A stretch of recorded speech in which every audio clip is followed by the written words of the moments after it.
হরে কৃষ্ণ।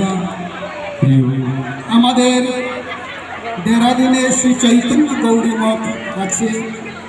সেই মঠের যিনি রাধে রাধে রাধে রাধে, হরে কৃষ্ণ হরে কৃষ্ণ হরে কৃষ্ণ হরে কৃষ্ণ ত্যাগী মহারাজ, হরে তিনি কৃষ্ণ। সবসময় প্রসন্ন।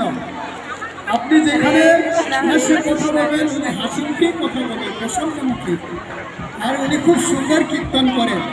সেই জন্য আমি তাকে প্রার্থনা করছি আপনি মাইকের সামনে আসুন, এসে ভক্তদেরকে সুন্দর কীর্তন করে আনন্দ উৎপাদন করেন। হরে কৃষ্ণ।